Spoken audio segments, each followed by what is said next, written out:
பிலிப்பியர் 4ஆம் அதிகாரம், பிலிப்பியர் புஸ்தகத்திலே 4வது அதிகாரம், அதனுடைய கடைசி அதிகாரம்.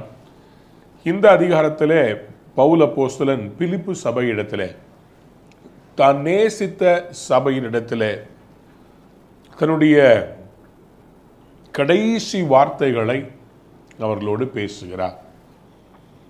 தனக்கு ஆதரவாய் இருந்த சபை, தன்னை நேசித்த சபை, அவர் நேசிக்கிற சபை, இவருடைய உபத்திரவத்திலே இவரோடு கூட நின்ற சபை, அந்த சபைக்கு பிரிவு உபசார ஒரு அதிகாரமாக இந்த அதிகாரத்தில் பவுல் அப்போஸ்தலன் தன் இருதயத்தை அவர்களிடத்தில் ஊற்றுகிறதை, பாரத்தை பகிர்ந்து கொள்கிறதை நாம் பார்க்க முடிகிறது.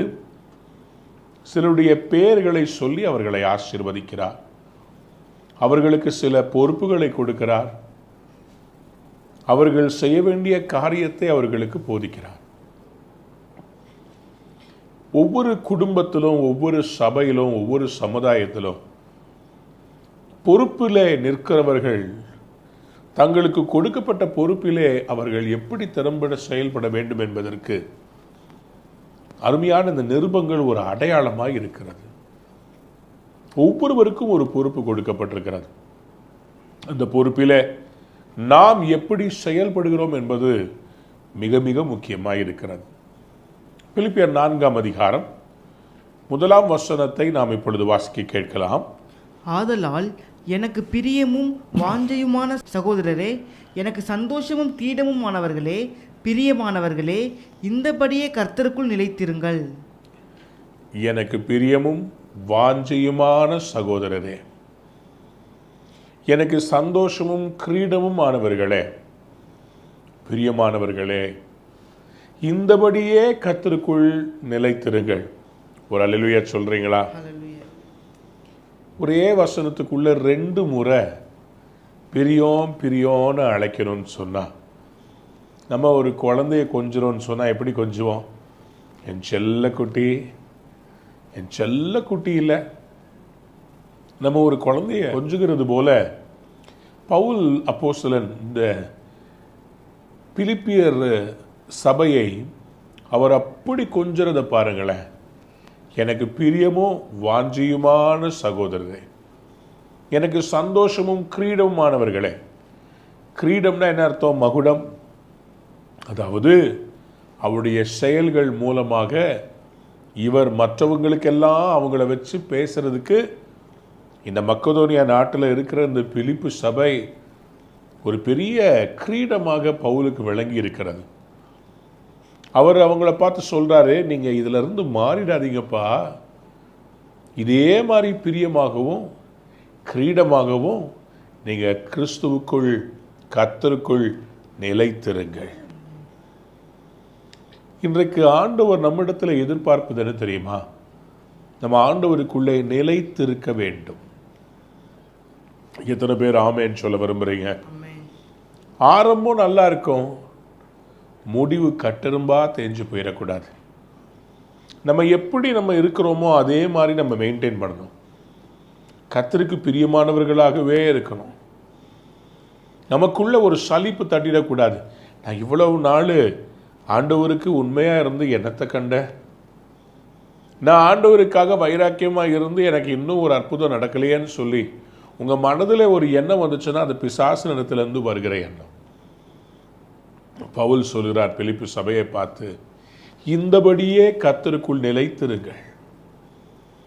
வாஞ்சையாக இருப்பீங்கள்ல, கர்த்தருக்கு பிரியமாக இருப்பீங்கள்ல, அதில் நிலைச்சிருங்க. இந்தபடியே கர்த்தருக்குள் நிலைத்திருங்கள். எனக்கு ஒரு கிரீட மாதிரி இருந்தீங்கல்ல, அதே மாதிரி நிலைச்சிருங்கன்னு சொல்லி பவுல் இவரிடத்திலே அவர் சொல்லுகிறார். எனக்கு அன்பார்ந்த பிள்ளைகளே, பிலிப்பியர் 1ஆம் அதிகாரம் 8ஆம் வசனத்திலே ஆரம்பத்திலேயே நீங்கள் வாசித்து பார்த்தீங்கன்னா இவருடைய அந்த பாரத்தை அவர்களோடு அவர் பகிர்ந்துகிறார். அவருடைய வாஞ்சையை அவர் சொல்லுகிறார். பாருங்களேன், இயேசு கிறிஸ்துவின் உருக்கமான அன்பிலே உங்கள் எல்லார் மேலும் எவ்வளவோ வாஞ்சையாய் இருக்கிறேன் என்பதற்கு தேவனே எனக்கு சாட்சி. இவர் எவ்வளோ வாஞ்சியா இருந்தார் பாருங்க இந்த சபை மேலே. ஆண்டவர் தான் எனக்கு சாட்சி. அவர் இவங்க மேலே வாஞ்சியா இருக்கிறாரு, அவங்க இவர் மேலே வாஞ்சியா இருக்கிறாங்க. அப்படிப்பட்ட ஒரு சபையை, பிலிப்பியர் சபையை பார்த்து அவர் சொல்றார், நீங்கள் நிலைத்திருங்கன்னு சொல்றார். ஸ்டாண்ட் ஃபர்ம் அப்படின்னு சொல்றார். 1 கொரிந்தியர் 16ஆம் அதிகாரம் 13ஆம் வசனத்தை வாசித்து பார்க்கும்போது, விழித்திருங்கள், விசுவாசத்தில் நிலைத்திருங்கள், புருஷராயிருங்கள், திடன் கொள்ளுங்கள். எதுல நிலைத்திருக்கணும்? விசுவாசத்தில். கரெக்ட். வார்த்தையில் நிலைத்திருக்கணும், விசுவாசத்தில் நிலைத்திருக்கணும், கர்த்தர் கொடுக்கிற அந்த ஈகையில நிலைத்திருக்கணும், சகோதர சிநேகத்தில் நிலைத்திருக்கணும். இப்படி எல்லாத்திலையும் நம்ம நிலைத்திருக்க வேண்டியது அவசியமாக இருக்கிறது. Stand firm. Stand firm in the Lord in this way dear friends. அவர் அவங்கள பார்த்து சொல்றார், இதில் நிலைச்சிருங்கப்பா. அடுத்தது ஒரு 2 பேரை பார்த்து ஆண்டவர் ஒரு இன்ஸ்ட்ரக்ஷனை கொடுக்குறார். இவங்க 2 பேர் யாரு? பிலிப்பியர் சபையில் ஊழியம் செய்து வந்த 2 பெண்கள். அந்த 2 பெண்களுக்கும் பவுல் ஒரு அட்வைஸை ஆண்டவருடைய ஆவியால் ஏவப்பட்டு கொடுக்கிறார். வாசிங்க பிலிப்பியர் 4:2. கர்த்தருக்குள் ஒரே சிந்தையாய் இருக்க எயோதியாளுக்கும் சிந்திகையாளுக்கும் புத்தி சொல்லுகிறேன். என்ன சொல்கிறேன்? புத்தி சொல்லுகிறேன். எதை பற்றி சொல்கிறாரு? ஒரே சிந்தையாய். ஏயோதியாலும் சிந்திகேவும் இவங்க 2 பேரும் இந்த பிலிப்பிய சபையில் ஒரு டீக்கனஸா, அதாவது ஒரு உயர்ந்த ஸ்தானத்தில் ஊழியம் செய்கிறவர்களாக அவர்கள் காணப்படுகிறார்கள். பவுல் அப்போஸ்தலன் எல்லா இடங்களிலும் அவர் ஊழியர்களை எழுப்பும்போது அவர் ஆண்களை மட்டும் எழுப்பவில்லை, பெண்களையும் எழுப்பியிருந்தார். ஒரு அல்லேலூயா சொல்றீங்களா? அவர்களுக்கு பொறுப்புகளையும் கொடுத்திருந்தார்.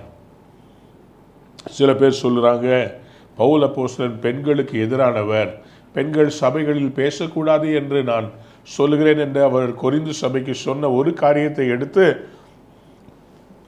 எல்லாத்துக்கும் பொதுவாக பேசுவார்கள். இல்லையே, இங்கே பாருங்க, இவங்க 2 பேருக்கும் அவர் சொல்றார், அவங்கள சபையில் என்கரேஜ் பண்றார், பெண்களை சபையில் என்கரேஜ் பண்றார். ஆனால் ஒரு காரியம், இந்த 2 பெண்களுக்கும், யோதியாளுக்கும் சிந்திகேயாளுக்கும் அவர் புத்தி சொல்ற காரியம், இங்கிலீஷில் ஐ பிசீச் தி, நான் உங்களுக்கு கட்டளையா சொல்லுகிறேன் அப்படின்னு அவர் சொல்றார்.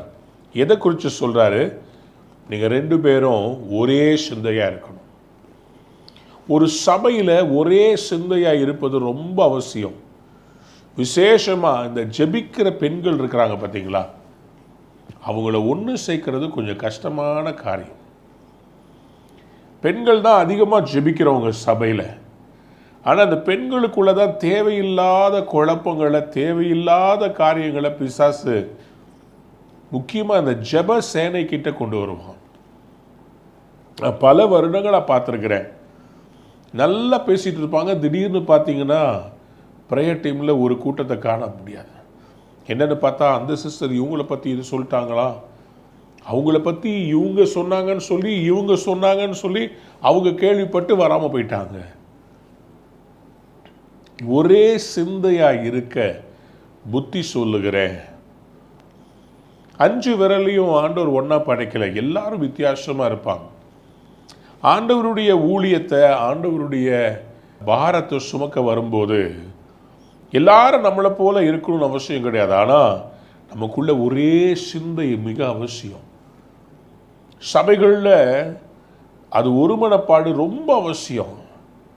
நான் பார்த்துருக்கிறேன், 2 சகோதரிகளுக்குள்ளே ஒத்து வராததுனால அநேக மூப்பர்கள் அல்லது பாஸ்டர்ஸுடைய மனைவியோட சில பெண்களுக்கு சரியான ஒரு மனநிலை, அவங்களுக்கு பாஸ்டரமா என்னை விஷ் பண்ணல, என் கூட சேர்ந்து ஜெபிக்கலை, என்னை கண்டுக்கலை, இப்படி சின்ன சின்ன சின்ன விஷயத்தை பெருசுப்படுத்தி சபைக்குள்ள பிளவுகள், சபைக்குள்ள இருக்கிற அந்த ஜெப ஆவியை டிஸ்டர்ப் பண்ணுற சூழ்நிலைகள் அநேகம் காணப்படுகிறது. பிசாசுக்கு டைரெக்டாக உங்களுடைய பொருள் மேலே கை வைக்க முடியாது, உங்கள் மேலே கை வைக்க முடியாது. ஆனால் உங்கள் சிந்தையில் குழப்பத்தை கொண்டு வருவான்.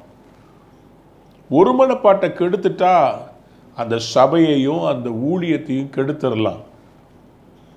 ஸோ குற்றம் சாட்டுகிறவன் என்ன பண்ணுவான், இவங்க சரியில்லை அவங்க சரியில்லைன்னு இந்த காசிப் பண்ணுற சில பேர் இருக்கிறாங்க பார்த்தீங்களா, புரளி பேசுகிறதே பேச்சு.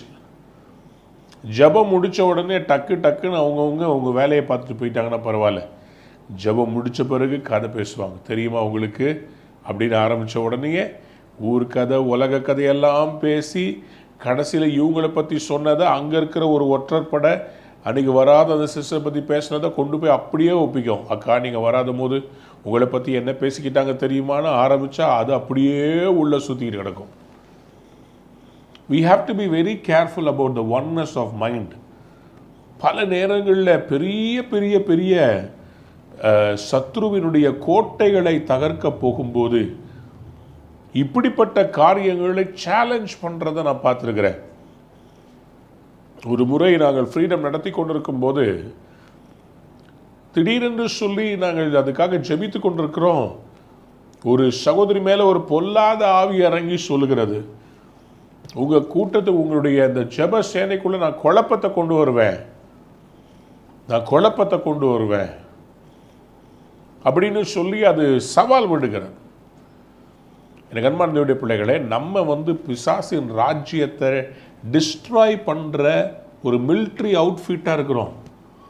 கொஞ்சம் யோசித்து பாருங்களேன், பாகிஸ்தானுக்கு ஆப்போசிட்டாக இருக்கிற மிலிட்ரி அவுட் போஸ்டில் அந்த எதிரி படைகளோடு யுத்தம் பண்ண வேண்டிய 2 போர்ச்சவர்கள் தங்களுக்குள்ளே போராடி கொண்டிருந்தா எப்படி எதிரியை வீழ்த்த முடியும்?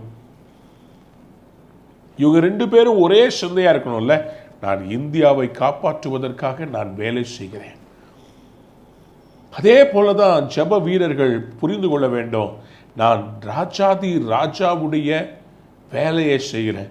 இதில் தேவை என்னன்னு சொன்னால், ஒருத்தரோடு ஒருத்தர் ஒரே சிந்தையாக இருக்கணும்னு சொன்னால் தாழ்த்தி இருந்தால் தான் முடியும். ஒரு ஹம்பிள்னஸ் இருக்கும், ஒரு ஈகோ இருக்கக்கூடாது. நான் சொல்கிறத நீ கேளு, நீ என்ன பெரிய இந்த பெருமையினுடைய போராட்டங்கள் தான் நிறைய நேரத்தில் ஜெபத்தை குலைத்து விடுகிறது. நல்லா ஜெபிக்க வேண்டியவங்க இணைந்து ஜெபிக்க முடியாம கசப்பை விதைத்து ஜெபங்களும் ஊழியங்களும் எழும்ப முடியாதபடி இந்த பெரிய தடை போராட்டம் எத்தனை முறை இதை பார்த்திருக்க முடிகிறது. தேவ பிள்ளைகள் அறிந்து கொள்ள வேண்டும், ஜெபம் ஒரு போராயுதம். சர்வாயுத வர்க்கத்தை கர்த்தர் ஜெப வீரர்களுக்கு தருகிறார்.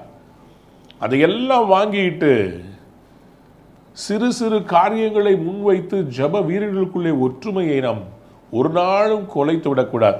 ஆகவேதான் அவர் சொல்றார், ஏயோதியாளுக்கும் சிந்திகையாளுக்கும் புத்தி சொல்கிறேன், கர்த்தருக்குள் ஒரே சிந்தையாயிருக்க. I want you to be one-minded. உங்க வீட்டுக்குள்ள நீங்க ஒன் மைண்டடா இருந்தீங்கன்னா சத்ரு உட்புகுதலும் குடியோடி போகுதலும் இராது. உங்களுடைய வேலையில், உங்க சபையில், பாஸ்டர் குடும்பத்தில் ஒருமனப்பாடு ரொம்ப அவசியம். ஒருமனப்பாடு இல்லைன்னு சொல்லி சொன்னால் வியாதிகளை கொண்டு வருவான், பிள்ளைகளுடைய வாழ்க்கை போராட்டம் வரும், எவ்வளோ பிரச்சனைகள் வரும். எல்லாத்துக்கும் காரணம் ஈகோ தாங்க. அந்த ஈகோவை உடைச்சிடணும். நான் ஒன்றும் கிடையாதுன்னு சொல்லி நம்ம ஆண்டவருக்கு முன்னாடி தாழ்த்திட்டோம்னா பிரச்சனையே கிடையாது. நம்ம ஆண்டவருக்கு முன்பாக தாழ்த்தி இருக்கணும். அருமையான சாம் ஜபுதர் அண்ணன் அதனுடைய அழகான விளக்கத்தை சொல்லுவார். ஈகோ யாருக்கு வரும்னு சொன்னால், ரொம்ப தன்னை பற்றி பெருசாக நினச்சிட்டு இருக்கிறவங்களுக்கு தான் ஈகோ வரும். அவங்களால தான் தாங்கிக்க முடியும். என்னால் தாங்கிக்கவே முடியல, என்னால் மன்னிக்கவே முடியலன்னு சொல்லி சொல்கிறவங்க என்னன்னா ஹைப்பர் ஈகோ இருக்கிறவங்க தான். அவர் சொல்லுவார், ஒரு மனுஷனுக்கு உண்மையாகவே ஆண்டவர் மேலே பிரியம் இருந்துச்சுன்னா அவன் எப்படி வாழணும்னு சொன்னால், கொஞ்சம் யோசித்து பாருங்கள். உயிரோடு இருக்கவங்கள திட்டுனா கோபம் வரும்ல, செத்து போன பாடியை பார்த்து நீங்கள் எவ்வளோ திட்டினாலும் அது ரியாக்ட் பண்ணும். செத்து போன பாடியை பார்த்து நீ ஒரு முட்டாள், நீ ஒரு சரியான கேவலமான பையன், நீ பயங்கரமான இழிச்சவா, எவ்வளோ செத்து போன ஒரு பாடியை பார்த்து நீங்கள் பேசுனீங்கனாலும் அது என்ன பண்ணும், ரியாக்ட் பண்ணவே பண்ணாது. அதே மாதிரி தான் நம்ம கிறிஸ்துவோடு கூட சிலுவையிலே அறையப்பட்டிருக்கிறோம், அவரோட கூட மரிச்சாச்சு. அப்போ நமக்குள்ள என்னத்துக்கு இதெல்லாம் வீண் பெருமைகள்? எனக்கு அன்பான தேவனுடைய பிள்ளைகளை, விசேஷமாக ஜெபிக்கிற தேவ பிள்ளையே, உடத்துல நான் தாழ்மையாய் கேட்கிறேன், ஜெபிக்கிற உங்களுக்குள்ளே கசப்பு இருக்கவே கூடாது. கசப்போடு நீங்கள் ஜெபிச்சிங்கன்னா உங்கள் ஜெபத்தை கர்த்தர் கேட்கவே மாட்டார்.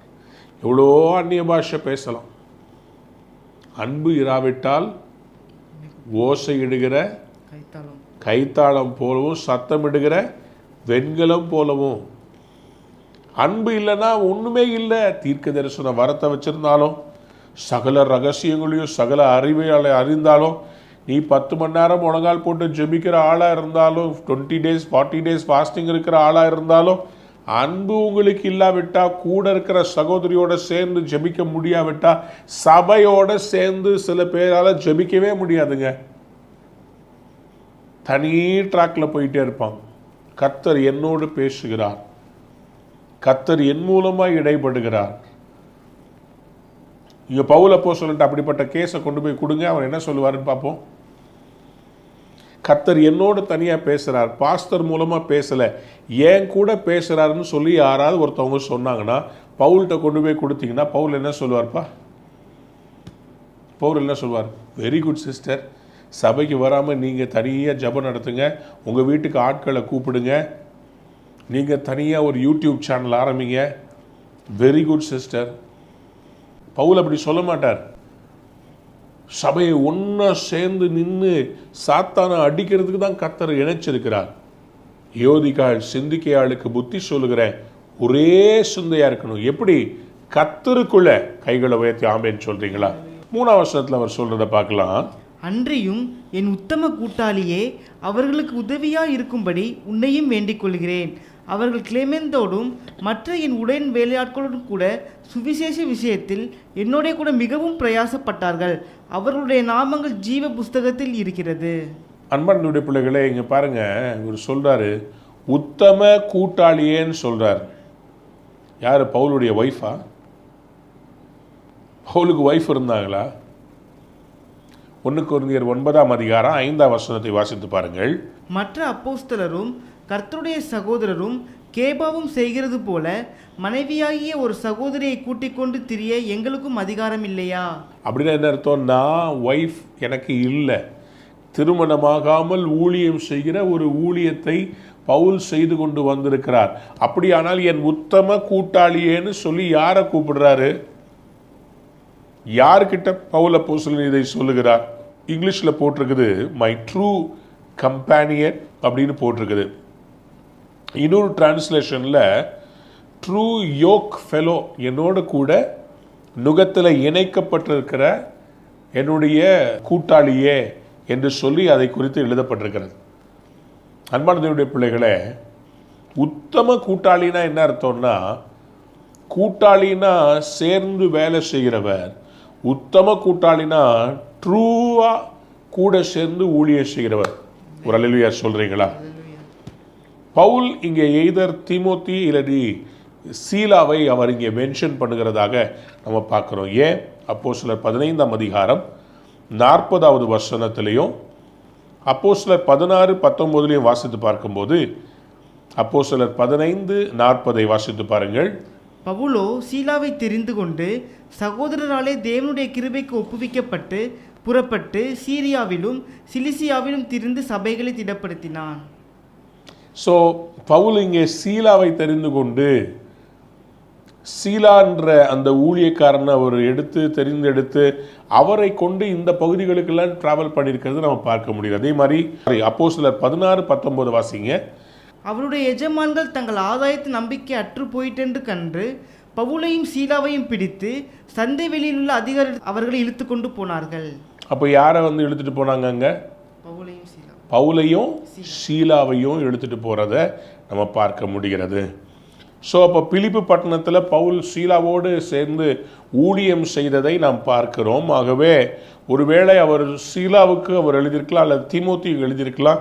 they were all preaching in the circuit, especially Silas was accompanying Paul in the ministry at Philippi.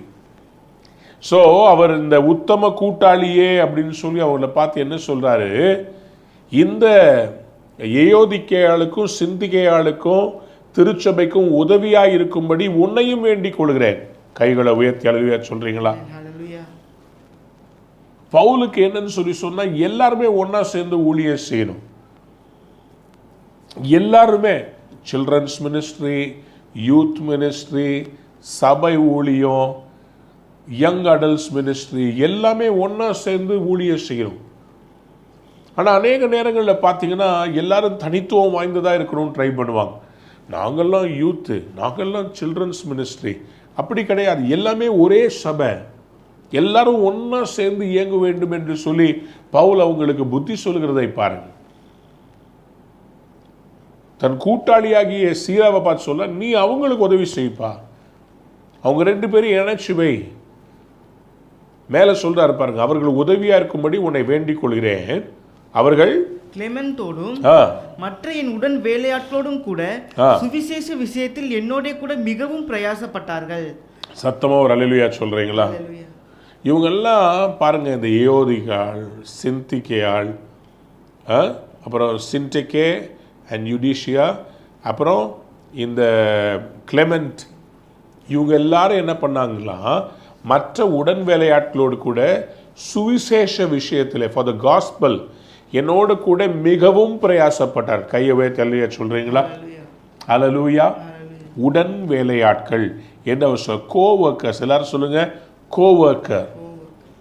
எப்பாப்புராவை பற்றி நம்ம பார்த்தோம்ல, பிலிப்பியர் 2:25 அவர் என்ன சொல்லி அவர் எப்பாப்புராவை கூப்பிட்டார்? பிலிப்பியர் 2:25 மேலும் என் சகோதரனும் உடன் வேலையாளும் உடன் சேவகனும் உங்கள் ஸ்தானாபதியும் என் குறைச்சலுக்கு உதவி செய்கிறதுமான எப்பாப்பிராதீத்துவை உங்களுக்கு அனுப்ப வேண்டும் என்று எண்ணினேன்.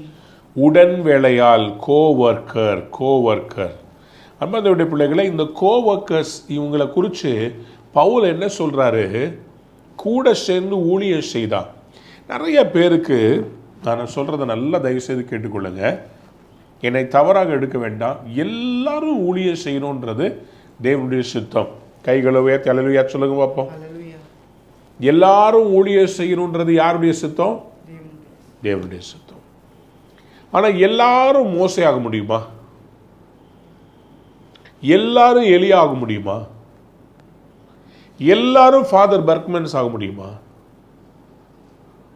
நான் பாட்டு 2 பாடுறேன்றதுனால நான் ஃபாதர் பர்க்மன்ஸ் ஆக முடியுமா? எல்லாரும் டிஜிஎஸ் தினகரன் ஆக முடியுமா? எல்லாரும் மோகன் சி லாசரஸ் ஆராய முடியுமா? எல்லாரும் அகஸ்டின் ஜெபக்குமார் ஆயிட முடியுமா? சாம் ஜெபதுரா அண்ணன் கூட இருந்ததுனால நான் சாம் ஜெபதுரா அண்ணனை மாற முடியுமா? முடியவே முடியாது.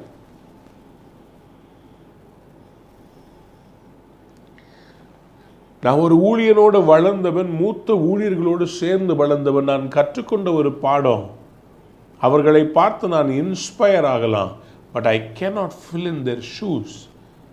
They are unique in their anointing. மோசேயுடைய சொந்த சகோதரன் ஆரோன், சகோதரி மீரியாம், அவர்களுக்குள்ளே இந்த எண்ணம் வருகிறது, கர்த்தர் மோசே கிட்டையா, எங்ககிட்டயும் தான் தீர்க்க தரிசனமாக பேசுகிறாரு, எங்கள் கூட கர்த்தர் இல்லையான்னு சொல்லி மோசேக்கு சமமாய் இருப்பதற்கு அவர்கள் இஸ்ரவேல் ஜனங்களிடத்தில் பேசுகிறார்கள். கர்த்தருக்கு கோபம் மூழ்கிறது. மோசே அவங்க கிட்ட சொல்லலை, நான் தான் தலைவன் என்று சொல்லவில்லை, நீங்கள் எனக்கு அடங்கியிருங்கன்னு சொல்லவில்லை. கர்த்தரே இறங்கி சொன்னாரு, நான் மோசையோடு இருக்கிற கணக்கே வேற. 40 வருஷம் வனாந்திரத்தில் அவனை தனிமையில் போட்டு புரட்டி எடுத்தேன். அந்த பாதையில் நீங்க வரவில்லை. நல்லா தெரிஞ்சுக்கோங்க, ஒரு ஊழியக்காரன் அவன் கடந்து போன பாதைகளை நீங்கள் அறியவே மாட்டீங்க. அவன் கடந்து போன போராட்டங்கள், அங்கலாய்ப்புகள், பிசாசின் ராஜ்யத்தோட போராடின போராட்டங்களை புரிந்து கொள்ளவே முடியாது. அவங்க எதெல்லாம் தியாகம் பண்ணாங்க, ஆண்டவருக்காக எப்படி வாழ்ந்தாங்கன்னு சொல்லி கொஞ்சம் கூட என்னாகுமோ 12:9 கர்த்தருக்கு கோபம் அவர்கள் மேல் மூண்டது, அவர் போய்விட்டார், மேகம் கூடாரத்தை விட்டு நீங்கி போயிற்று, மீரியாம் உறைந்த மலையின் வெண்மை போன்ற குஷ்டரோகியானால். ஆரோன் மீரியாமை பார்த்தபோது அவள் குஷ்டரோகியாக இருக்க கண்டான். அப்போ ஆரோன் மோசையை பார்த்து சொல்றார், என் ஆண்டவனே, நாங்கள் புத்தீனமாய் செய்த இந்த பாவத்தை எங்கள் மேல் சுமத்தாதிரும். அவர் சொல்றார். அப்போ மோசே கர்த்தரை நோக்கி, என் தேவனே அவளை குணமாக்கும் கெஞ்சுறார். ஆண்டவர் சொல்றார், முடியாதுப்பா,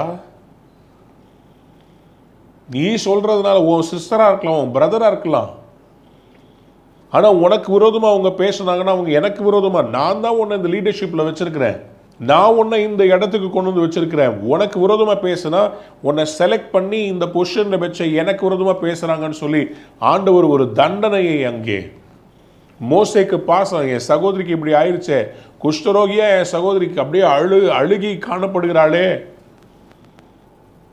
மோசேக்கு தாங்க முடியல, ஆரோனுக்கு தாங்க முடியல. ஆனா கர்த்தர் ஸ்ட்ரிக்டா சொல்லிட்டார், இல்லை நான் இறங்க மாட்டேன், நான் அவளுக்கு அந்த 7 நாள் அவளுக்கு அது இருக்குன்னு சொல்லிட்டார். பாளையத்துக்கு புறம்பே கொண்டு போய் தனியா உட்கார வச்சுட்டார்.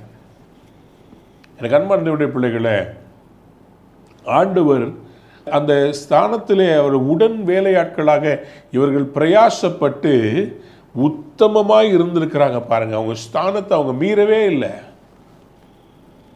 ஒரு பாஸ்டர் தன்னுடைய வர்ஷிப் லீடர்கிட்ட சபையை கொடுத்துட்டு அவர் ஊழியத்துக்காக வெளிதேசம் போயிட்டு இருந்தார்.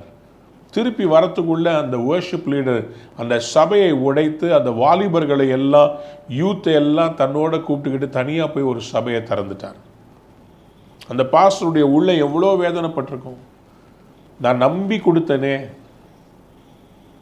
இன்னொரு ஊழியக்காரர் தன்னுடைய சபையில் இருந்த தன்னுடைய உதவி ஊழியனுக்காக ஒரு இடத்துல ஒரு ஸ்பெஷல் மீட்டிங் நடத்தி பல லட்சங்களை செலவு பண்ணி அந்த இடத்துல அவன் ஒரு சபையை நிறுவான்னு சொல்லி அந்த ஊழியக்காரனுக்காக அவ்வளோ பிரயாசம் எடுத்து கூட்டத்தை நடத்தி இந்த இடத்துல ஒரு சபை ஆரம்பிக்கலான்னு சொல்லி எல்லாம் செஞ்சார். அந்த கூட்டம் முடிஞ்ச உடனே அந்த வாலிபன் அந்த சபையை விட்டு விலகி போயிட்டான். அந்த கூட்டத்தில் அவனை தூக்கி நிற்க வச்சு அவனை கொண்டாடினார் அந்த பாஸ்டர். ஆனால் பார்க்கும்போது அந்த கூட்டம் முடிஞ்ச உடனே கிடைத்த அந்த ஸ்தானத்தை வைத்துக்கொண்டு அந்த வாலிபன் தனக்கென்று ஒரு சபை ஆரம்பிக்கணும். இன்னைக்கு நிறைய பேருக்கு தனக்குன்னு ஒரு பேனர், தனக்குன்னு ஒரு ஊழியம், எல்லாருக்கும் ஒரு பிராண்டிங்னு ஒன்று தேவைப்படுது. எல்லாரும் தனிப்பட்ட முறையில் எனக்குன்னு ஒரு சபை, எனக்குன்னு ஒரு ஊழியத்தினுடைய பெயர், அப்படி தேவையில்லையா? ஆண்டவர் நம்மளை இணைச்சிருக்கிற அவங்கவுங்க உங்கள் ஸ்தானத்தில் பாருங்களேன், கூட நின்று அவங்க ஊழியம் செஞ்சிருக்கிறாங்க. அவருடைய நாமங்கள் ஜீவ புஸ்தகத்தில் எழுதியிருக்கிறது. கைகளை உயர்த்தி அல்லேலூயா சொல்றீங்களா? அவருடைய நாமங்கள் ஜீவ புஸ்தகத்தில் இருக்கிறது. Their names are written in the book of life. எங்க இதை விட பெரிய அந்தஸ்து, பெரிய ஒரு அத்தாட்சி, பெரிய ஒரு ஆசீர்வாதம் வேற என்னங்க இருக்க முடியும்? பேர் ஜீவ புஸ்தகத்தில் இருக்குதுங்க. அதுக்கு தானே இவ்வளோ பிரயாசப்படுறோம் நம்ம இந்த பூமியில். ஜீவ புஸ்தகத்தில் இருக்குதா?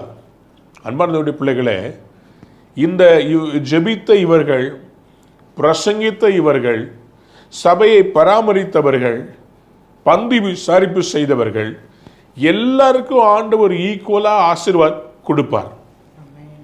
சொல்லுங்க அல்லேலூயா.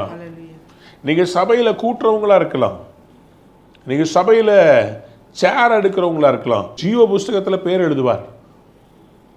ஜீவ புஸ்தகத்தில் என்ன, ஆண்டவர் இந்த ட்ரெயினில் போடுற ரிசர்வேஷன் மாதிரி இது ஃபர்ஸ்ட் கிளாஸு, இது ஏசி 2 டயரு, இது 3 டயரு, அப்படியா பிரித்து போட போகிறாரு. ஜீவ புஸ்தகத்தில் நம்ம பேர் இருந்தால் பரலோகத்துக்கு போகிறதே எவ்வளோ பெரிய சந்தோஷங்க. கைகளை உயர்த்தி ஒரு அல்லேலூயா சொல்கிறீங்களா? ஹல்லேலூயா.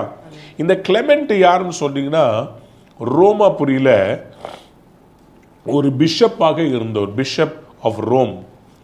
யாருன்னா, பேதுருவும் பவுலும் இறந்த பிறகு அவர் ரோமாபுரியில் ஒரு பிஷப் மாதிரி இருந்திருக்கார். Clement, bishop Clement. அவர் திருச்சபையாகிய ரோமருக்கு ஒரு நிருபத்தை அவர் எழுதியிருக்கிறார். அது இப்பொழுது நம்முடைய கைகளில் இல்லை. அந்த சரித்திர வல்லுநர்கள் சொல்றார்கள், Clement was a bishop in Rome and he has written letters ஆல்ஃபர்டுன்னு சொல்லி இந்த வேத ஆராய்ச்சியாளர் சொல்கிறாரு. கிளெமெண்ட் வந்து ஒரு பிலிப் சபையிலிருந்து வந்தவர். அவர் பிலிப்பியருக்கு ஊழியம் செய்ய மட்டுமல்ல, பிலிப்பியர் சபையிலேயே அங்கிருந்து எழும்பி வந்தவர். பவுலுக்கு அப்புறமா ஒரு பிஷப் மாதிரி ரோம்ல இருந்து நிறைய சபைகளை நிர்வகித்திருக்கிறார். கைகளை உயர்த்தி அழுவியா சொல்றீங்களா? அப்போ பாருங்க எவ்வளோ பெரிய ஒரு ஆசீர்வாதம்.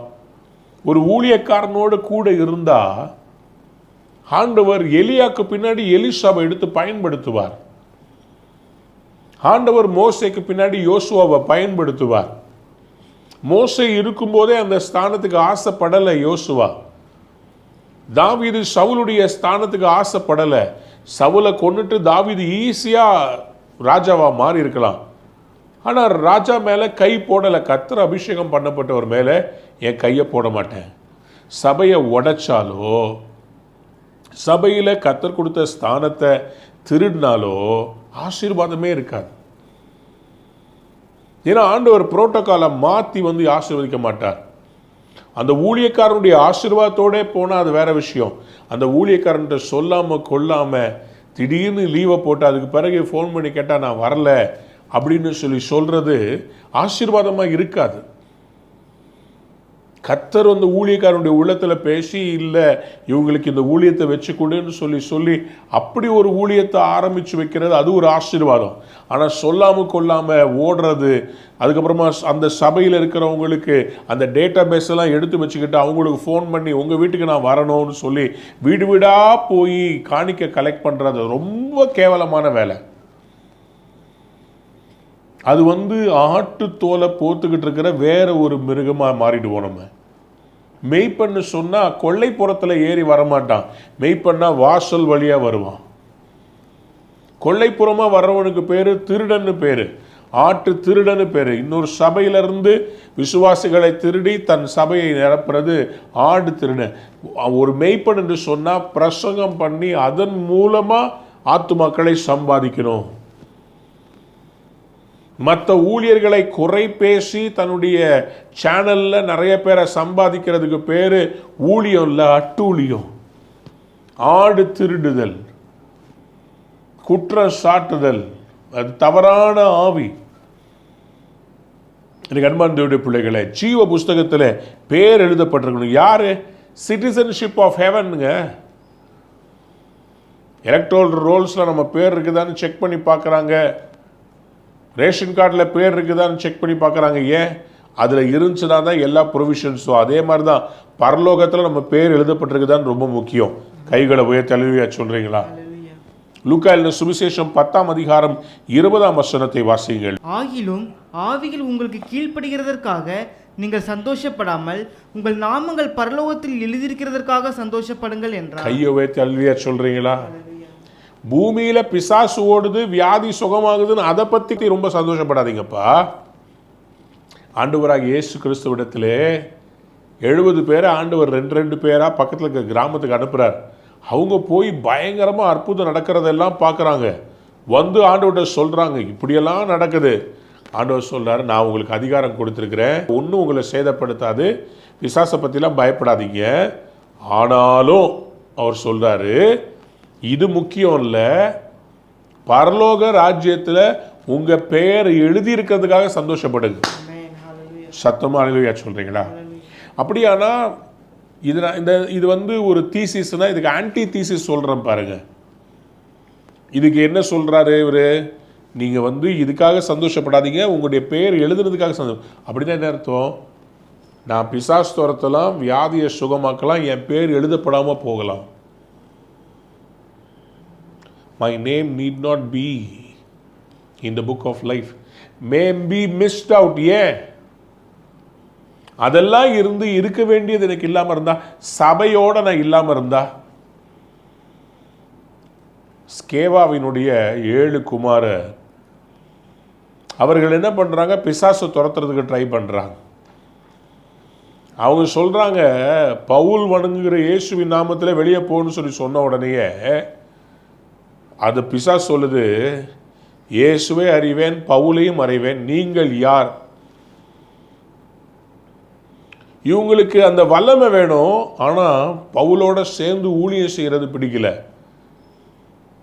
They want the authority, but they don't want to stand under the authority.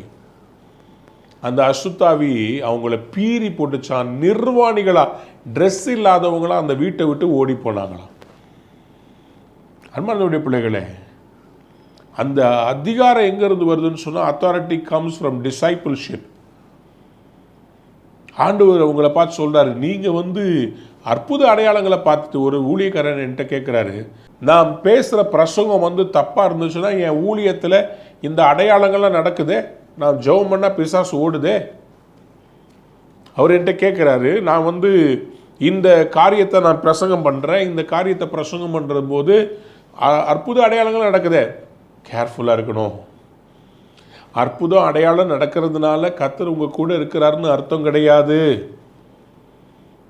ஆண்டவர் ஒரு நாள் கடைசியில் நான் உங்களை அறியேன்னு சொல்லி சொன்னார். யாரை பார்த்து சொன்னார்? மத்தேயு எழுதின சுவிசேஷம் 7ஆம் அதிகாரம் 22ஆம் வசனத்தை வாசிங்க. 22, 23.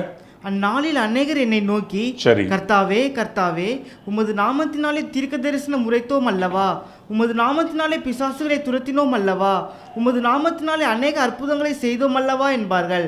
அப்பொழுது நான் ஒரு காலம் உங்களை அறியவில்லை. உங்க நாமத்துல பிசாசு துரத்தணும், அற்புதம் செஞ்சோன்னு சொல்லி சொல்ற இவங்களை பார்த்து ஆண்டவர் சொல்றாரு, நான் ஒரு காலம் உங்களை அறியவில்லை. அப்புறம் அக்கிரம செய்கைக்காரரே என்னை விட்டு அகன்று போங்கள் என்று அவர்களுக்கு சொல்லுவேன். அப்போ அற்புதங்கள் செய்தாலும் you can be missed out in ஹெவனா. அப்போ ஜீவ புஸ்தகத்துல என் பேர் எழுதுறதா முக்கியம். சொல்லுங்க, எல்லாரும் சொல்லுங்க, பக்கத்துல பார்த்து கேளுங்க, ஜீவ புஸ்தகத்துல பேர் இருக்குதா? எப்பா நீ என்ன வேணா செய்யலாம்ப்பா, ஜீவ புஸ்தகத்துல உங்க பேர் இருக்குதா? ஜீவ புஸ்தகத்துல பேர் இல்லைன்னா, பழைய ஏற்பாட்டிலிருந்து பரிசுத்தவான்கள் எல்லாருக்கும் இருக்கிற பயம், ஜீவ புஸ்தகத்தில் பேர்.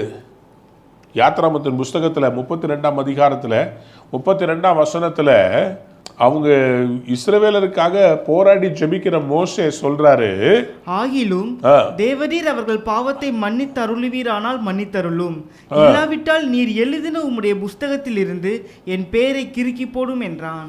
பாருங்க, இவ்வளோ பயங்கரமா சொல்றாரு. பழைய ஏற்பாட்டில் இருக்கிற பரிசுத்தவான்கள் முதற்கொண்டு எல்லாருக்குமே ஜீவ புஸ்தகத்தில் பேர் எழுதப்படணுன்ற அந்த வாஞ்சை இருக்கிறது. இன்டர்செஷனில் சொல்றாரு, என் பேரவனை கிறுக்கிக்கோங்க, அவங்களை எப்படியாவது நீங்கள் மன்னிச்சிருங்கன்னு கேட்குறார். That means Moses had the assurance that his name was written in the book of life. உங்களுக்கு அந்த அஷூரன்ஸ் இருக்குதா? உங்கள் பேர் ஜீவ புஸ்தகத்தில் இருக்குதா? ஒரு பயங்கரமான கொஸ்டின் இல்லை, நீங்கள் எவ்வளோ பைபிள் வாசித்தீங்கன்னு முக்கியம் இல்லை, நீங்கள் அற்புத அடையாளம் செஞ்சீங்களான்னு முக்கியம் இல்லை. தேவன் விரும்புகிற பிரகாரமாய் நம்முடைய வாழ்க்கை இருந்துச்சுன்னா ஜீவ புஸ்தகத்தில் பேர் இருக்கும். சங்கீதம் 69:28 வாசித்து பாருங்க. ஜீவ புஸ்தகத்தில் இருக்கிற அவர்கள் பேர் கிறுக்கப்பட்டு போவதாக, நீதிமான்கள் பேரோடே அவர்கள் பேர் எழுதப்படாதிருப்பதாக. நீதிமான்களுடைய பேரோடே அவர்கள் பேர் எழுதப்படாதிருப்பதாக. தாவீது ஜெபிக்கிறார், இவங்கெல்லாம் பொல்லாத மனிதர்கள், அக்கிரமத்தின் மேல் அக்கிரமத்தை அவர்கள் செய்கிறாங்க, அவங்க நீதிக்கு புறம்பா செய்கிறாங்க, ஜீவ புஸ்தகத்தில் அவருடைய பேர் கிறுக்கி போடப்படுவதாக. எந்த அளவுக்கு அவங்க வாதிச்சிருப்பாங்கன்னு அவர் சொல்லுவார். அப்போ David also had a revelation about the book of life.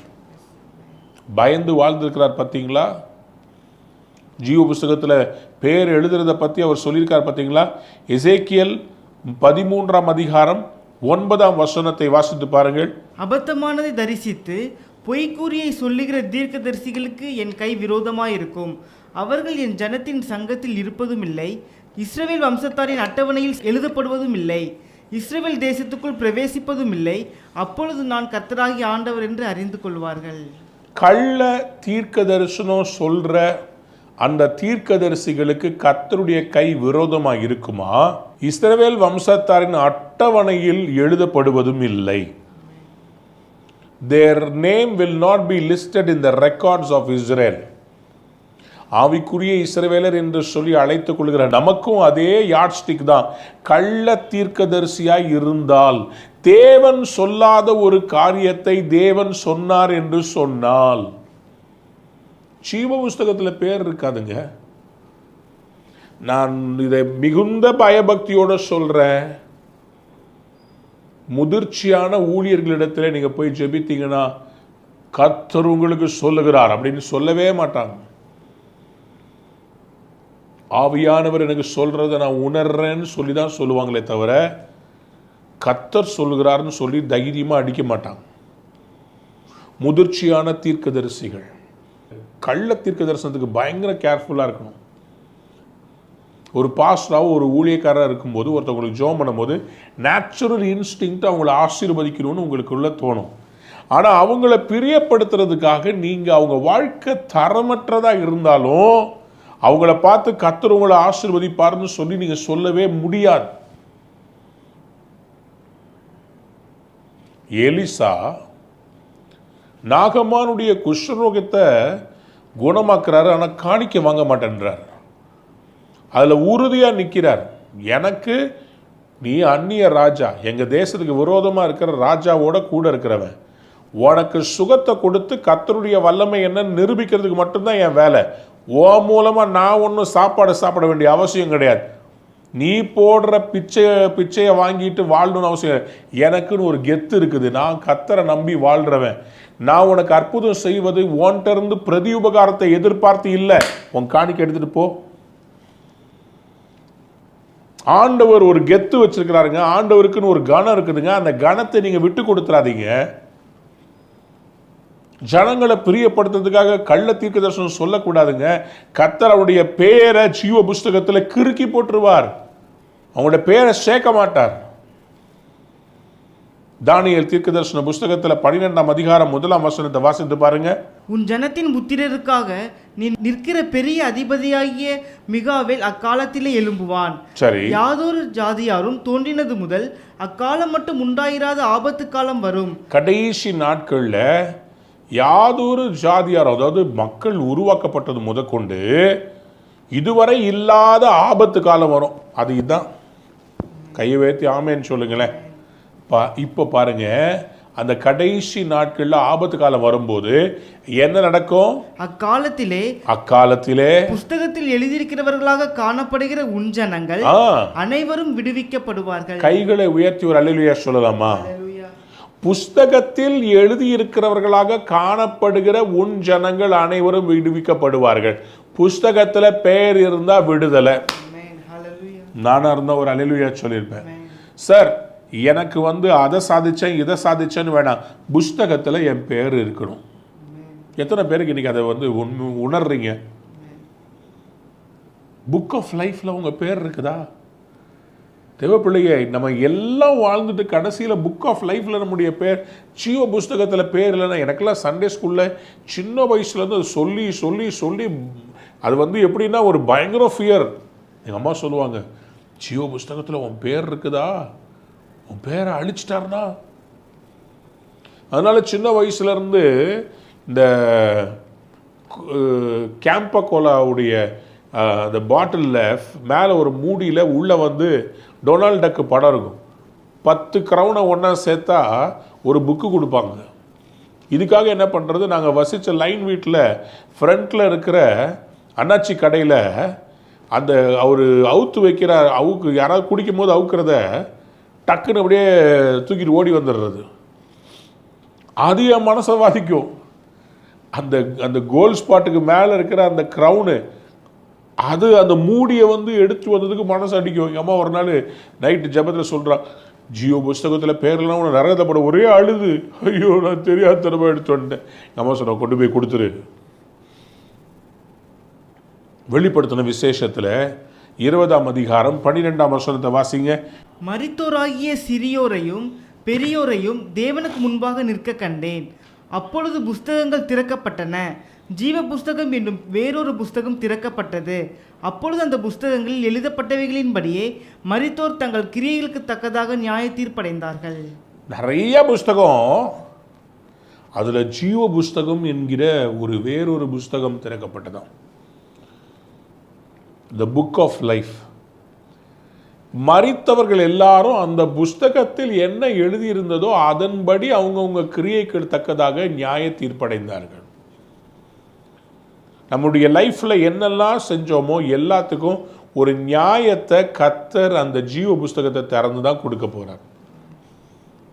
நம்ம லைஃப்பை பற்றி ஃபுல்லாக எல்லாம் அதில் எழுதியிருக்குது. உங்களை பற்றி என்ன எழுதியிருக்குது?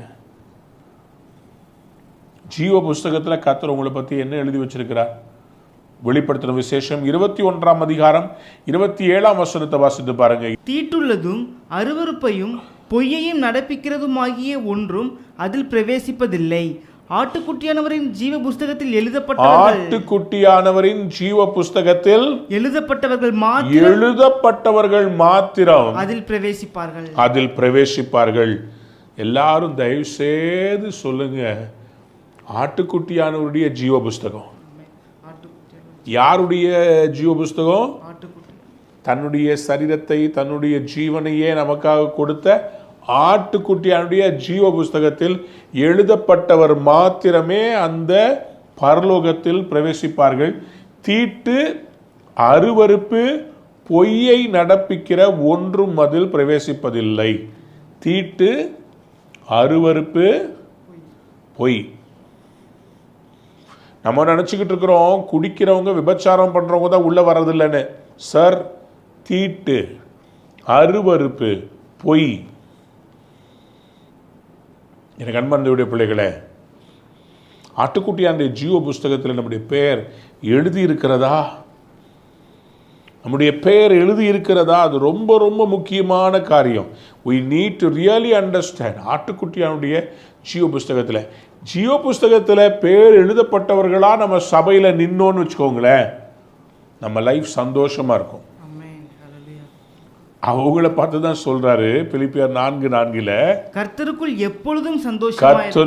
எப்பொழுதும் சந்தோஷமாயிருங்கள் என்று மறுபடியும் சொல்லுகிறேன். சத்தமா அல்லேலூயா சொல்றீங்களா? அன்பார்ந்தவருடைய பிள்ளைகளே, நாம் கர்த்தருடைய பிள்ளைகளாய் அவருடைய சித்தத்தை செய்து வருவர்களாக இருந்தா கண்டிப்பா நம்ம கர்த்தருக்குள்ள சந்தோஷமா இருப்போம். கர்த்தருக்குள்ளே சந்தோஷமா இருங்கள் என்று கர்த்தர் மறுபடியும் சொல்றார். ஏசாயா 61:10 வாசிக்கலாமா? ஏசாயா 61:10. கர்த்தருக்குள் பூரிப்பாய் மகிழ்கிறேன். கர்த்தருக்குள் நான் எப்படி மகிழ்கிறேன்? பூரிப்பாய் I delight greatly in the Lord. என் தேவனுக்குள் என் ஆத்துமா களி கூர்ந்திருக்கிறது. My soul rejoices in my God. எதற்காக? மணவாளன் ஆபரணங்களினால் தன்னை அலங்கரித்துக் கொள்கிறதற்கும் மணவாட்டின் நகைகளினால் தன்னை சிங்காரித்துக் கொள்கிறதற்கும் ஒப்பாக அவர் இரட்சிப்பின் வஸ்திரங்களை எனக்கு உடுத்தி நீதியின் சால்வையை எனக்கு தரித்தார். கைகளை உயர்த்தி சொல்லலாமா? கர்த்தருக்குள் நான் பூரிப்பாய் மகிழ்கிறேன், என் ஆத்துமா தேவனுக்குள் களி கூறுகிறது. எப்போ களி கூறுகிறது? ஆபரணங்களினாலே அலங்கரிக்கப்பட்ட மணவாட்டியாய் கர்த்தர் என்னை சிங்காரிக்கும் போது, ரட்சிப்பின் வஸ்திரங்களை எனக்கு உடுத்தி நீதியின் சால்வை எனக்கு தரிக்கும் போது, நான் மணவாட்டியா பியூட்டிஃபுல்லா அந்த ட்ரெஸ்ஸை போட்டிருக்கிறேன். என்ன ட்ரெஸ்ஸு? மினுக்கு வஸ்திரம் இல்ல, ரட்சிப்பின் வஸ்திரம். வைராக்கியத்தின் சால்வை அல்ல, நீதியின் சால்வை. ரட்சிப்பின் வஸ்திரம், நீதியின் சால்வை. இதை நான் தரித்திருக்கிறதுனால கர்த்தருக்குள் பூரிப்பாய் மகிழ்கிறேன், என் தேவனுக்குள் என் ஆத்துமா களி கூர்ந்து இருக்கிறது. எனக்கு நிறைய பணம் கிடைச்சது அதனால மகிழ்கிறேன்னு போடல, எனக்கு லோன் கிடைச்சது மகிழ்வேன்னு போடல, எனக்கு ஐபிஎம்ல வேலை கிடைச்சது மகிழ்வேன்னு போடல, எனக்கு வெளிதேசத்தில் வேலை கிடைச்சது மகிழ்வேன்னு போடல, எனக்கு ரட்சிப்பின் வஸ்திரம் கிடைச்சது, நீதியின் சால்வை கிடைச்சது, என் இருதயம் கர்த்தருக்குள்ள பூரிப்பாய் மகிழ்கிறது. கைகளை உயர்த்தி சொல்றீங்களா? இந்த கடைசி நாட்களில் கர்த்தர் எல்லா ஆசீர்வாதங்களையும் தருவார். ஆனால் உண்மையான ஆசீர்வாதம், சந்தோஷம் எங்க தெரியுமா இருக்குது? நமக்கு கிடைத்திருக்கிற ரட்சிப்பின் வஸ்திரத்தில், நீதியின் சால்வையில் நம்ம களி கூற வேண்டும். கர்த்தருக்குள் எப்பொழுதும் சந்தோஷமா இருங்கன்னா, இது ரெண்டும் நல்லா இருந்துச்சுன்னா எப்போதும் சந்தோஷமா இருக்கலாம். இது கரைப்பட்டு போச்சுன்னா சந்தோஷம் போயிடும். இது சால்வை எங்கேயாவது லூஸ் பண்ணிட்டீங்கன்னா சந்தோஷம் போயிடும். உங்கள் சால்வையே விட்டுறாதீங்க. ரட்சிப்பின் வஸ்திரத்தை பாதுகாத்து கொள்ளுங்க. கர்த்தர் உங்களை சந்தோஷமா வைப்பார். ஜீவ புஸ்தகத்தில் என் பெயர் எழுதப்பட்டிருக்கும். தேவ பிள்ளைகளே, நம்ம எல்லாம் நம்முடைய குடியிருப்பு இங்கே கிடையாது. we are not citizens of this world, we are citizens of heaven. பாஸ்போர்ட்டும் நம்முடைய ரேஷன் கார்டும் ஆதார் கார்டும் இந்த இந்தியாவினுடைய பிரஜை. ஆனால் ரட்சிப்பு நம்மை பரலோக பிரஜை என்கிற அத்தாட்சியை கொடுக்கும். ஞானஸ்நானம் எடுத்துட்டீங்களா? ரட்சிக்கப்பட்டிருக்கிறீங்களா? உங்கள் வாழ்க்கையை கம்ப்ளீட்டாக சரண்டர் பண்ணிட்டீங்களா? பழைய பாவங்களை விட்டுட்டு கர்த்தருக்கு சாட்சியாக வாழ ஆரம்பிச்சிட்டிங்களா? அப்படியானால் உங்கள் பேர் பரலோகத்தில் எழுதப்பட்டிருக்கிறது. கசப்பில்லாமல் வாழ்கிறீங்களா? பொய் இல்லாமல் வாழ்கிறீங்களா? பெருமை இல்லாமல் வாழ்கிறீங்களா? உங்கள் பேர் பரலோக ராஜ்யத்தில் ஜீவ புஸ்தகத்தில் எழுதப்பட்டிருக்கிறது. ஒரு நிமிடம் கண்களை மூடி ஆண்டவர்கிட்ட ஜெபம் பண்ணலாமா? நல்ல தகப்பனே, இந்த நீர் எங்களுக்கு கொடுத்த இந்த நல்ல சத்தியத்துக்காக ஸ்தோத்திரம். அப்பா, வேதத்தை முறைப்படி நாங்கள் வசனத்தின் ஆழத்துக்குள்ள ஒவ்வொரு நாளும் போய் ஆண்டவரே கருத்தாய் பைபிளை நாங்கள் படிக்கிறதுக்கும் அண்டர்ஸ்டாண்ட் பண்ணிக்கிறதுக்கும் எங்களுக்கு ஒவ்வொரு வசனமாக பிட்டு கொடுக்குறீங்களப்பா. அப்பத்தை எடுத்து ஸ்தோத்திரம் பண்ணி இயேசு கிறிஸ்து பிட்ட போது எம்மாவூருக்கு சென்ற சீஷர்களுடைய கண்கள் திறந்தது போல ஒவ்வொரு வசனமாக எடுத்து அதை உடைச்சு நாங்கள் பிரசங்கம் பண்ணும்போது அநேகருடைய கண்களை நீர் திறந்து கொண்டு வருகிறீரப்பா. இது நிமித்தமாக ஒரு பெரிய எழுப்புதல் வருகிறதை நான் பார்க்கிறேன். ஆட்டுக்குட்டியாருடைய கல்யாண விருந்துக்கு ஆயத்தம் உள்ளவர்களாக ஜீவ புஸ்தகத்தில் ஆண்டவரே அந்த கல்யாணத்துக்கு இன்வைட் பண்ணப்பட்டவங்களுடைய லிஸ்ட்டில் எங்கள் பேர் இருக்கணும் ஆண்டவரே. ஆட்டுக்குட்டியாருடைய கல்யாண விருந்துக்கு அழைக்கப்பட்டவருடைய பெயரில் எங்கள் பேர் இருக்கணும். ஜீவ புஸ்தகத்தில் எங்கள் பேர் இருக்கணும்ப்பா. எங்கள் பேரை கிறுக்கி போட்டுறாதீங்க ஆண்டவரே. எங்கள் பேரை நல்லா ஸ்ட்ராங்காக எழுதி வைங்கப்பா. உங்கள் ரத்தத்தினால ஜீவ புஸ்தகத்தில் எழுதுங்க ஆட்டுக்குட்டி ஆண்டவரே. உங்கள் ரத்தத்தினால எழுதுங்கப்பா. எங்கள் பேரை எழுதுங்கப்பா. எங்களுக்கு இந்த பூமியினுடைய மேன்மையை விட ஜீவ புஸ்தகத்தில் எங்கள் பேர் இருக்கிறதாப்பா முக்கியம். இந்த செய்தியை கேட்கிற ஒவ்வொரு தேவ பிள்ளைகளும் ஆண்டவரே ஜீவ புஸ்தகத்தில் உங்களுடைய பேர் இருக்கணும். எங்கள் குடும்பத்தில் இருக்கிற எல்லாருடைய பேரும் ஜீவ புஸ்தகத்தில் இருக்கணும். ஒருத்தரையும் நாங்கள் மிஸ் பண்ணக்கூடாது. எங்கள் பெற்றோருக்காக, எங்கள் பிள்ளைகளுக்காக, கூட பிறந்தவர்களுக்காக நாங்கள் பாரத்தோடு செபிக்கிறோம்ப்பா. ஆண்டவரே அவங்க பேர் மிஸ் ஆகிடக்கூடாதுப்பா. பாசத்தோடு நேசத்தோடு எங்களோட பழகுகிற எங்கள் நண்பர்களுடைய பெயர், எங்கள் சபை விசுவாசிகள், ஆண்டவரே எங்கள் பக்கத்து வீட்டில் இருக்கிறவங்க எல்லாருக்காகவும் நாங்கள் செபிக்கிறோம்ப்பா. அவங்களுடைய பேர் ஜீவ புஸ்தகத்தில் இராதபடி எந்த காரியமும் செய்யாமல் ஆண்டவருக்கு கீழ்ப்படிய கர்த்தர் கிருபை செய்யப்பா. ஆண்டவரே உடைய வாழ்க்கையில் என்ன குறை இருந்தாலும் எல்லாத்தையும் கர்த்தர் மாற்றி போடுங்க. கர்த்தர் தாமே உங்களை ஆசீர்வதிப்பாராக. கர்த்தருடைய ஆசீர்வாதத்தை பெற்றுக்கொள்ளலாமா?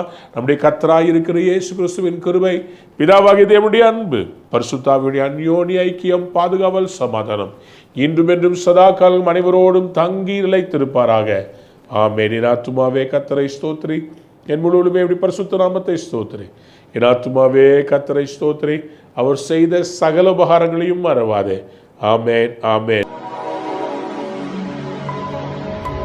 அன்பான நேயர்களே, இந்நிகழ்ச்சியில் கொடுக்கப்பட்ட வாக்குத்தத்தங்களும் தீர்க்க தரிசன வார்த்தைகளும் உங்களுக்கு ஆசீர்வாதமாய் இருந்திருக்கும் என்று நாங்கள் நம்புகிறோம்.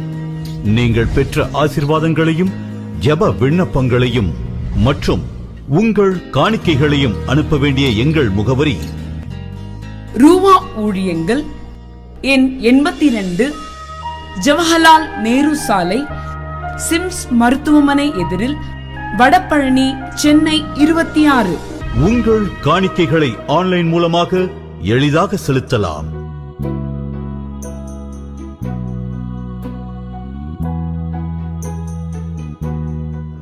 எங்கள் இணையதள முகவரி www.ruhaministries.org.